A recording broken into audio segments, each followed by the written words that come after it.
Hey now, party people, my name is Nick, this is Board Game Brawl. It is time for another top 10 list. I know that, I know that I had top 10 list fatigue there for a while because I essentially did 10 top 10 lists, one after another, in the form of my top 100 games of all time, breaking it into 10 game chunks, followed by my top 10 games of 2014. That was just bad timing on that regard. So I think it was okay to have at least a few weeks of a break from top 10 lists for a while. But I'm back. I really like doing top 10 lists. I have a lot of ideas for ones that I want to do. In fact, you can go to our guild, and I put a thread up there, basically a poll, saying, here's a bunch of the lists that I had in mind. Which ones would you like to see next? So just vote on the one that you like, and, and Disappointing Games, the one that we're doing today, came up pretty high, so that's the one that I wanted to do next.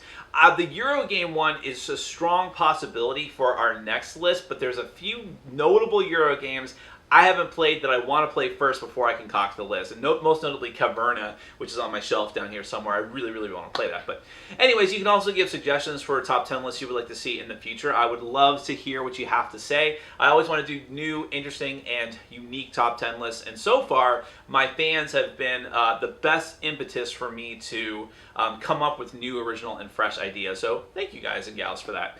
Anyways, top 10 disappointing games. Now, I debated a while about whether or not I wanted to do this because I really enjoy watching other people come up with what their most disappointing games are. Maybe sort of a schadenfreude type thing, taking misery, or taking joy in their misery. Well, not really, but it's an interesting thing. I, for one, now that I have a channel, I have sort of this power that I have to, actually put out my opinions and have maybe some small amount of influence on people's creations and how well they sell and things like that, just a tiny bit of influence. I didn't know if I should do this. The reason being that I'm not one to shy away from giving my opinion. If I play a game and I do a review of it and I think it's terrible, then I will certainly say so. And if it's a game that I'm just disappointed in, I'll be sometimes even harder on that game. Because if a game is just outright bad, then there was no saving it anyways. What's the point? They just did it for whatever selfish reason. That's why they made the game. They put it out there, and it's a dud, and it's gone, and let's just forget about it. But if it's a really disappointing game, for me, it hits home even worse. So did I really want to put it together a top 10 list, just sort of crapping all over these games again? And ultimately, I decided to do so because on just sort of a base level, I thought it was really a fun thing to do in a way, because watching other people's top 10 disappointing games lists just was a fun thing. Whether, again, like it's schadenfreude or not, it was just interesting to me. But also, there was a few things at play here that I thought deserved a little bit of attention as far as like gamer mentality and gamer consciousness. Because we are living in a golden age of board games. There's so many games that already have been released, so many games coming out right now people aren't even paying attention to. Tom did a great Tom Thing segment on Board Game Breakfast this week about it, and so many games on the horizon that people are excited about. And because of that, I think that people get really crazy expectations for games. Crazy, crazy, crazy expectations. I know that I do. And in fact, I would go even further and say that people who are really into thematic games, and I include myself in that, are even more prone to being disappointed in them. Because the first thing that you see about a game is its cover, and you hear about its storyline, and the publisher is trying to sell you on the game without having a finished rule book or what the game even plays like. They're trying to sell you on the story and the concept and the theme. And if you're really into the theme of a game, that could get you all charged up like, oh man, that sounds amazing, you're killing elves or killing orcs, or orcs are killing elves, and then there's dragons and there's aliens for some reason. So you hear all of these different things and you're like, wow, this is gonna be amazing.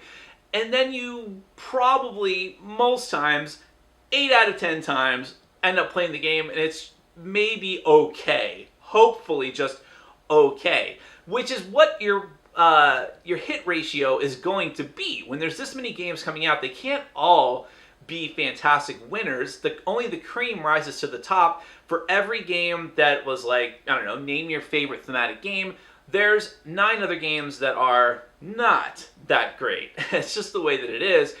But it seems that the people, like, this is just purely anecdotal evidence, people like myself who are into these thematic games just seem to suffer from this admittedly, first world problem, much, much more. I mean, I'm not trying to pick on Eurogamers or just, deep thinky strategy gamers that much, but for sure, I have known people who get like who love Euro games, who get a brand new Euro game, and they're like, "Hey, you want to try this game out? This looks cool." And I'm like, "Oh, sure. What's it about? What do you know about it?" Like, I don't know. It's just, I heard it was okay. I heard it's a Euro game. Let's see if it's got some good mechanisms. That's it. They're excited. They love games, but they don't put their heart and soul into hoping that it's good. And if it's not good, it's not good. Who cares? There's tons more. And I think that in a lot of ways, it's actually a healthier attitude to have. But deep thematic Ameritrashy gamers, I think we just put our hearts on our sleeves sometimes, and so we're more prone to the serious letdown, and that's what this list is all about. So let's go right into, I don't want to spend too much time on this intro, but how did I configure this list? That was actually probably the toughest part. Sadly, there was tons of possible entries for the list, very, very sadly. I thought I would have a hard time putting this list together. No, I had tons of possible entrants.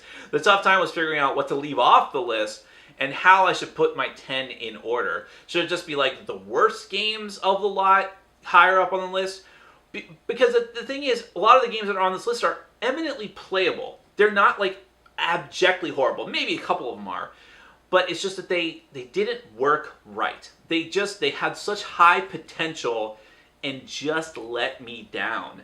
And I know that a lot of people can sympathize with that. So ultimately, how I configured my list was the games that are closest to number one are the games that I had the highest hopes for ahead of time, or sitting down, seeing the potential of the game, thinking, wow, there's so many things here that are just going to be amazing if they're pulled off right. And then they're not. Those are the types of games that I want to focus here, and hence those games that are closest to that end of the spectrum are going to be closest to my number one. So without further ado, I know I say that too much, let's go ahead and get to my top 10 disappointing games. My number 10 is ZPakka Lips from Greenbrier Games. Now, a lot of people forget about ZPakka Lips, and as it turns out, they're right to forget about it, but it really was a very, very successful Kickstarter project. But it was a successful Kickstarter project before we had Zombicide and Zombicide Season 2 and Zombicide Season 3, which made way more money. And so you only tend to think about those as the super successful zombie games on Kickstarter, but ZPakka Lips was very successful for a time. It made, I don't know, at least a couple $100,000, I think, on Kickstarter. And the promise of ZPakka Lips was that it wasn't just going to be you taking some miniatures and running around and killing zombies. You were actually going to engage in a really deep, heavy, story-driven game where you are living through like every aspect, or at least all the major aspects of a zombie apocalypse. You have to make camp. You have to put fortifications around your camp. You have to go out scouting for food and items and resources. Live together with other competing groups of survivors who, you have to coexist and you have to work together to some degree, but at the end of it all, you're really out for yourself. And then, of course, the zombies come, and they come in hordes, and they're going to eat you and murder you unless you work together, but you're still trying to put yourself on top. On paper, that sounds like the perfect zombie experience. Within the form of ZPakka Lips, it is the worst zombie experience. I had a lot of high hopes for what this game could potentially be, and it just fell flat. It was too extremely long to play through all of those phases. Everything I just described, that is like one round of play, and you have to play over several rounds. It's kind of different how you can set it up. I mean, there's different scenarios, but they're all extremely long. It's incredibly fiddly how things work, and the rules on how zombies come out and how they move and how they attack all the different survivors, and it ended up being a chore. It's one of those games that felt like work, and it did not feel like the deep, enriching experience that I wanted it to be. It felt like I would really rather be in an actual zombie apocalypse than play ZPakka Lips. So that is my number 10 most disappointing game, ZPakka Lips from Greenbrier Games. My number 9 is Rogue Agent from Stronghold Games. Hey, do you want to play Blade Runner the board game? Of course you do. Even if you thought that Blade Runner was fairly overrated like I did, sorry, I'll brace for the flame war here. At least the concept of it is awesome, and the story that could potentially be translated into a board game seems great. And when you actually look at the description for Rogue Agent, you're like, yeah, I'm on board with that. You take control of like these dark rogue cops, I guess, that Rogue applies here, and running around this futuristic city trying to hunt down these bad guys. And there's even an android mode where one player is an android going around blowing up the city. You're like, that's awesome. You defuse bombs, you get gear, you go around, you have to get fuel for your super future car. All these different things that you could do. Man, that sounds great. Man, it is so not. The designer of this game has a penchant for making that's still a word, right? Penchant? Yeah. Has a penchant for making games that really are deep and thematic in a lot of ways, but fall completely flat when it comes to the mechanics. There is no connection between the two. This is a dice rolling game, and you could get destroyed on the dice. It is all pure luck. Roll a bunch of what you need, you're going to do fantastic. Roll a bunch of what you don't need, you are effectively crippled, and you can watch the other players just have a lot more fun. Bomb defusing had the potential to be the most amazing thing ever, because you're like rolling dice and trying to match them up, and it's like how you're defusing bombs in the middle of a game. That in and of itself is cool, but it turned into just a hope you roll what you need, and here's your obvious decision on what you can do with it. Everything was obvious here. All of your moves were obvious. You were only at the mercy of the dice and whether or not they let you make these decisions. Ultimately, it didn't feel like any kind of thematic like Android game. It just felt like moving a dude here, trying to roll and get some resources, hoping it worked out. That's Rogue Agent from Stronghold Games, my number 9 disappointing game. My number 8, I am placing the blame for this, at least for me having played it and trying to enjoy it, I'm putting the blame squarely at the feet of the Dice Tower, because without them, I would not have even known that this game existed, and without them having built it up, I wouldn't have been as let down as I was when I finally played it. That game is Lifeboats from Z-Man Games, or at least the most recent edition is from Z-Man Games. I had heard that this was a really mean negotiation game, backstabbing your neighbor, and, you know, thematically speaking, trying to get your lifeboats to shore after the ship goes down. And I'm like, I'm there. That sounds fantastic. In reality, this is a fairly abstract, very boring and uneventful game about voting with cards. And yeah, you're trying to dick over the other people at the table, but nothing ever felt that momentous, and there was no rationale as to why you were targeting certain people other than, okay, yeah, maybe you have a good idea that they're going to get to land first and have the most points, but usually it's just, okay, I'm screwing you over. And it didn't make any sense, and the reality was nothing in the game felt like a game. That was the sad part about it. My quote right after we played our first game of it was, couldn't we have just had a vote right now with our cards to determine who the winner was? I mean, right at the beginning, could we not have just had a vote to say, okay, you're the winner, and that's it, and we would not have had to sit here for an hour and play this game. The components were nice, the boats and things, but man, what a letdown. It wasn't that the game was mean, it just felt like nothing, and there was no excitement, no nothing. Very disappointing, hence it's on this list. And number 8 is Lifeboats from Z-Man Games. My number 7 is a game that I guarantee maybe less than 1%, and that's plus or minus 1% margin of error of my audience has actually played before, and that is Exalted, Legacy of the Unconquered Sun from White Wolf. Now, there was another Exalted game as well, Exalted War for the Throne. I owned both of them, and I'm sad that I procrastinated on reviewing them for so long before I finally got rid of both of them, because I think that it would have been interesting to be the only person to actually have reviewed them, but the moment passed. But War for the Throne was just okay. That was kind of like just a risk-type area control game.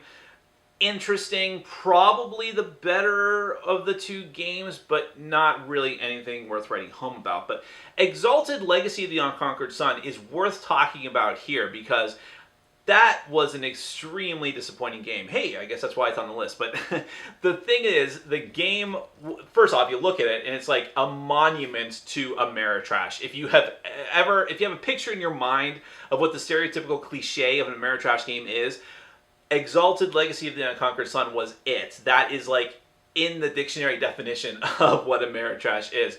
Tons and tons of plastic, huge board that you've never seen a bigger board than this for just a standard board game, okay? Maybe one of those like Rails of the World type games, but it's immense. Tons of dice, little tokens, storyline cards, comic book art. I mean, just dripping off of this game.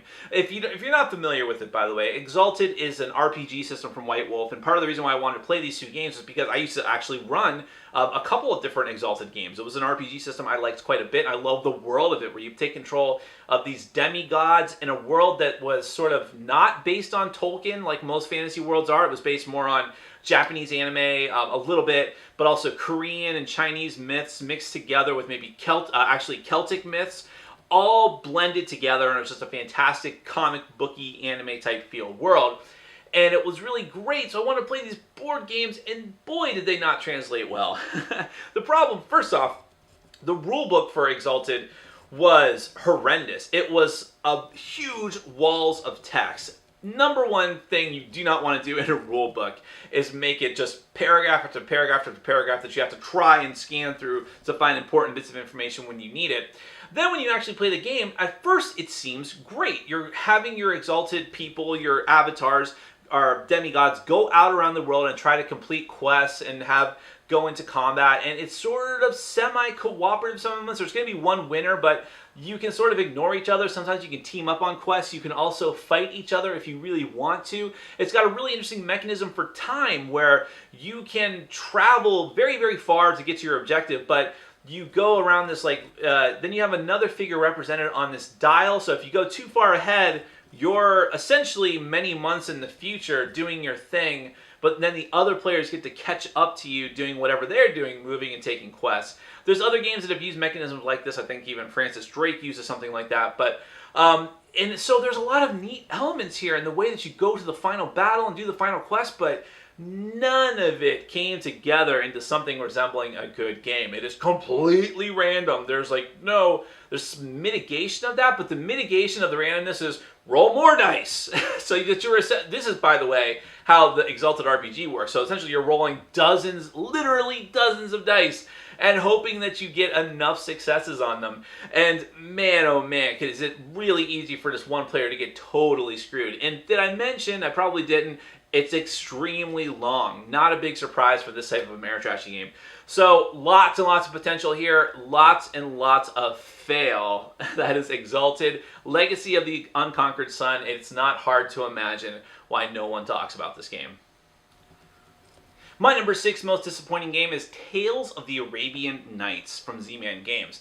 Man, I had heard so much about this game. Everybody but me seems to just love it. Well, no, there's definitely a few people who feel like I feel, in that this is a storytelling game where the game is just the story, and the game is playing you. Now, in some ways that's fine, giving over a bit of control and watching the crazy things that happen to your character, but there is no discernible game here. There's a way to keep track of your points, and there is a goal for you to do that, but if you try to play and complete the game as per the rules in the book, it's way overly long. It outstays its welcome totally. I've played this 3 times, not a single game have we ever played it to completion because no one wants to sit there for that long. And while you're actually playing it, you move to this spot, you draw a card, you hope that something fun happens to you. It doesn't have to be good. I mean, most of the times that we've laughed and had fun in this game is when someone goes to a place and gets crippled and they get caught on fire, they turn into a ghoul and start eating the other people. So you want bad things to happen to you because that's at least interesting. The cardinal sin of this game is that you're supposed to be having all these wacky adventures happen when you move your person going through the 1001 Arabian Nights tales, but there are times where nothing happens. Where you go there, you run into a djinn or you run into some swamp hag, and then nothing. You pick a skill at random essentially and nothing happens. And you're like, well, if nothing happens storyline-wise, why am I playing this non-game? So I don't get the hype for this game. I had high hopes for it based on what I had heard before and how much of a deep, thematic, rich experience it was. Totally wasn't for me. That is Tales of the Arabian Nights from Z-Man Games, my number 6. For my number 5, it's always a risk when I publish a negative review, And I know that going in, but it's not going to stop me from being honest. But usually when I publish a negative review, I would say most of the time is for a game that, objectively speaking, is probably not very good. And most people agree with me because I have a pretty wide range of tastes in games. And a lot of times I might give a game a middling review, but I was like, it's a well-designed game. It's just not for me. If a game is really bad, it's really bad. Well, my number 5 is Alien Frontiers, and it's a game that I think is not very good. It's not like horribly bad, but I don't think it's very good, and I don't think it's worth the hype. And man, oh man, was I raked over the coals for this one. Most people vehemently disagreed with me, and I knew that going in because I knew the reputation that this game had, and the reputation that it had before I played it, knowing that, is why it landed on this list, because I really did have a lot of expectations for this that just were not met. In fact, I backed this game on Kickstarter for its 4th edition because it was so hard to get any previous edition of the game. I was like, I gotta have it. I gotta have it. This is the best way for me to get it, so I gotta do it. And man, I don't know. I don't get it. Rolling dice, using them as workers, that's fun. Tell you what, Euphoria does it better. Euphoria took the central concept here and made it much, much better and more interesting and more thematic, I would dare. It's Alien Frontiers, but I never felt like I was going out and exploring and having all these weird alien things happen to me. I see mediocre art that represents that, but I don't see much to keep me interested in it. There's lots of screw you cards as far as the artifacts. It's constantly pushing people back and forth, and it doesn't feel like a tight game. It feels like a very frustrating game. I like the idea of the tech trees. I would say the best part is the colonization system, but everything else about this game screams mediocrity, and I will still, to this day, I don't understand the love that people have for it. Different strokes for different folks. I'm not going to criticize people. I think I'm obviously there's something wrong with me given the wide array of people that love this game and feel that it's the only reason Kickstarter even exists at this point. But for me, total dud, total fail. I expected so much more from it. My number 4 most disappointing game, or I'm sorry, number 5 most disappointing game, Alien Frontiers from Game Salute and Clever Mojo. My number 4 most disappointing game is City of Remnants from Plaid Hat Games, and I think that right there is part of the reason why that ended up on this list, Plaid Hat Games. But up until City of Remnants, Plaid Hat Games had not done wrong by me. I love Summoner Wars. I surprisingly liked Dungeon Run. I know a lot of people don't like that game, but I like it. I still like it to this day. Even people in my own group say, why do you like that game? But I think there's a lot of fun to be had there. And Mice and Mystics, my love for Mice and Mystics has waned considerably, but it's still a great family game. It really, really is a solid, beautiful game. And then comes City of Remnants, and there was so much potential here. The theme is great. You're like these gangs in a future Earth. I think it takes place on Earth, right? Yeah, it's like a future Earth where this alien race has conquered the whole Earth or whatever planet it is, and all these other different alien races are living together with humanity, and you're all sort of essentially living in these slums. Like the whole Earth has just become a slum, I guess.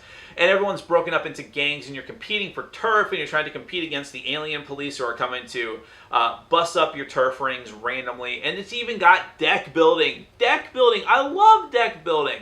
I don't love this game. There's a lot of interesting things here that just do not mesh together well. The whole deck building aspect here is kind of very thinly in there, and the way you cull cards in this game is by cards being killed. They represent gang members in your particular gang, and then they get killed if you lose combat. And you're like, well, okay, I'll just lose one of my crappy guys, right? How many times are you going to be able to do that? Because you get in combat all the time. And if you lose your really good guys, you are crippled because you only potentially lose the ones that you actually essentially wager in the fight. And if you want to win the fight, you're going to wager your good guys. But there's a lot of dice rolling in this game, so you at times have no control over whether you're going to win or lose, and you might just get killed, and then you lose one of your best cards. On top of that, it's an area control game mixed in together with this deck building. The number 1 winning strategy is turtling, and that is the worst, most boring strategy in my opinion. If you turtle and just make yourself like a menacing threat that everyone is too scared to attack, you're going to win. Because at some point, you're just going to be like, yeah, it's getting close to the end. Boom! Go out, kill a bunch of people, take a bunch of territory, and that's it. That is the number 1 strategy for this game, and if everyone does it, if everyone turtles, then you have the most boring experience ever. So much potential here. I love the art, love the theme, love the little bit of deck building, or at least I love what it could have been. That is City of Remnants, my number 4 most disappointing game. My number 3 is Galactic Strike Force from Greater Than Games. Now, I'm one of those people that was critical of Greater Than Games for only focusing on Sentinels of the Multiverse. I love Sentinels. I will always buy a new expansion. I hope they continue to bring out new expansions, but I wanted Greater Than Games to sort of spread their wings and fly. No, to stretch out and try new things is what I mean to say in a less corny way. I really did. And when they announced Galactic Strike Force, I think I even found out about it when it first popped on Kickstarter. That's when I first heard about it. I was like, great. Deck building game. Again, deck building. Much different theme. Now you're like galactic pirates who need to use this deck building to outfit their ships. You actually have ship little minis or standees that you fly around to different planets or sectors of the galaxy, fighting against these different intergalactic hordes. So it sort of mixes the idea of Sentinels of the Multiverse, where everyone plays essentially heroes fighting against one big bad guy, but you've got this cool deck building and moving your ships around. Much more thematic experience. Man, everything about the game, except for the artwork, screamed cool, and I was totally on board with it. The final result was that they took the most exasperating part of Sentinels of the Multiverse. The only negative part of Sentinels, in my opinion, is the spreadsheety aspect of it, where you're constantly taking tokens and putting things on and off and keeping track of things. They multiplied that by about 5, and then you have Galactic Strike Force. Everything in that game, from phase to phase, is looking to see what's changed. Okay, is this different? How about this? How about this over here? It is like the definition of fiddly. An overused word in board gaming, but incredibly apt in the case of Galactic Strike Force. Also, on top of that, you have the potential for all these different space pirates to feel cool and different and unique from each other, but you don't. Nobody feels that unique. Even though you start with some particular cards for you and you have a different ship, everyone felt samey. It was even more prone to an alpha gamer problem where people were telling which people to go where, and you go over here, you kill this thing, I kill this thing, now we're fine. The difficulty was way uneven. You're either going to be totally slaughtered or just have a cakewalk as you rip through all of the enemy forces, and that is really bad. I'd rather be consistently incredibly difficult than just all over the place as far as the difficulty. So it was a big mess of a game. Everything was clunky. The cards that are double-sided with enemy ships and ally ships and your own ships, and it made it very difficult to teach. I tried. I really tried with this game, guys, and it just didn't work. I hate it even more as time goes on. Galactic Strike Force from Greater Than Games, my number 3 most disappointing game of all time. My number 2 most disappointing game deserves some special recognition because out of every game on this list, well, except for maybe my number 1, it's probably the game I'm most likely to try again in the future, hoping for a different result, but ultimately I feel like it's going to be the same thing. That is Mage Knight, the board game. Part of the problem with this is when I first got into modern board gaming a few years ago, this was one of the first games that I picked up. I got it as a Christmas present because it looked amazing. It had all these great miniatures. One of the only other few games I'd played to that point was Dominion, so I was like, oh, more deck building. Fantastic. That's going to be great. Mixed together with awesome miniatures and adventuring around the countryside. Oh, that's going to be so cool. And I can't say that any individual part of this game is like totally broken, but put all together, and it is a boring slog. Every time I've tried to play it, and I've played it or tried to play it at least 5 times, only a couple of those games were actually played to completion because it is so long and overwrought and finicky and so many different things you have to keep track of, and the way that the combat system works and people constantly taking moves back and just from turn to turn, it is just so slow. I have heard that this game is better played as a solo game, but I don't think that would really fix the problem. Even for solo games that I play, I want it to feel relatively quick and intuitive in going through it. And the thematic promise of this game was much greater than what it actually delivered. I can totally understand why it is so high on Board Game Geek's rankings because it is a Euro game masquerading as a more deeply thematic and enriching experience, and it's just not. and I want to like it. I want to like so many of the individual parts, and maybe I feel like I'm missing something, and that's kind of what's agonizes me so much about it and why it's so high up on this list, but it just didn't deliver, and I'm afraid that it never will. Mage Knight, the board game from WizKids, my number 2 most disappointing game.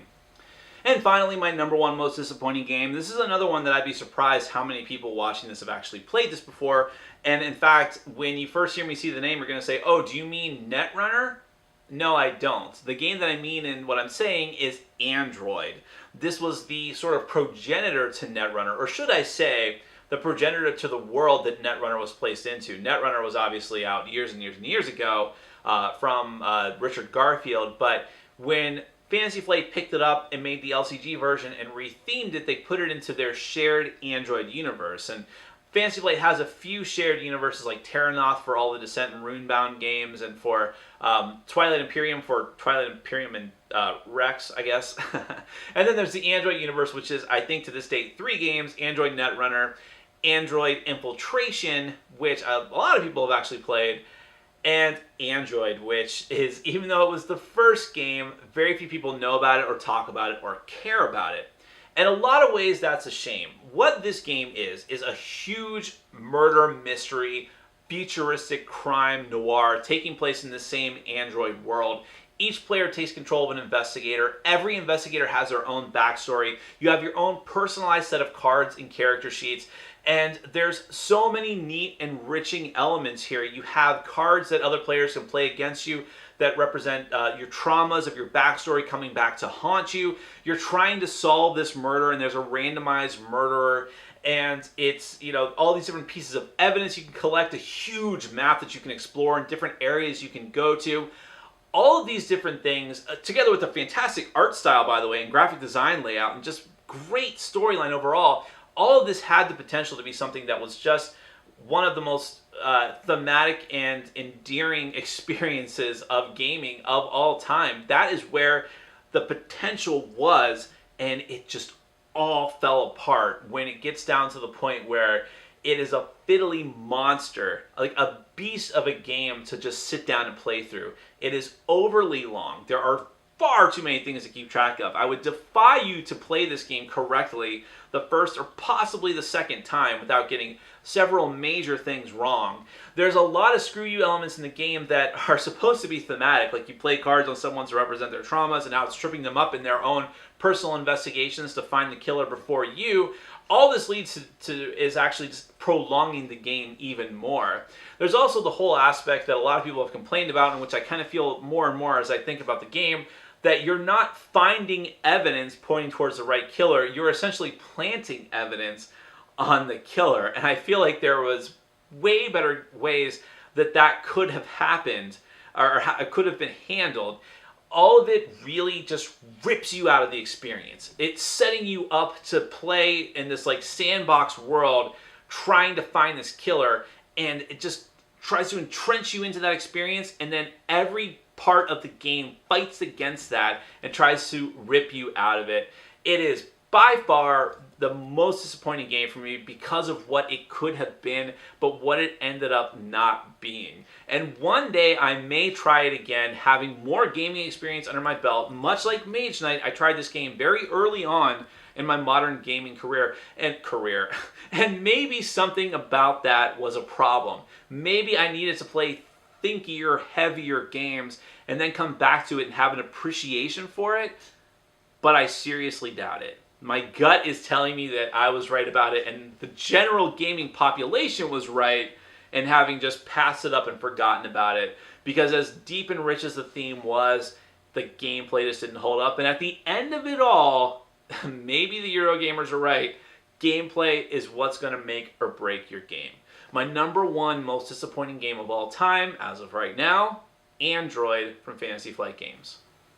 Well, okay, I hope that was informative on some sense or entertaining. I'd love to hear what your most disappointing game is, because I think that we all have a few. And that's kind of sad. And in a lot of ways, I feel like I am delivering like the worst eulogy ever, rather than, I mean, if I ever did a top 10 worst games list, I'd probably have some fun with it, but it would just be me just ripping all over these games and feeling no remorse whatsoever, and that's probably not great for a video. But for this one here, I genuinely wanted to like every game that was on this list. It could have been, they all could have been great, but something just held it back. You shot too high. You shot for the moon and you ended up missing and didn't really hit much of anything, which is a serious problem. But hey, look, a lot of these designers, a lot of these companies publish a lot of fantastic games. There's got to be bad games somewhere along the way with all of this content that's coming out daily, weekly within the board gaming world. You're gonna have disappointing and outright bad games, but you learn from your mistakes, you move on, you have much better games, and you have much better experiences.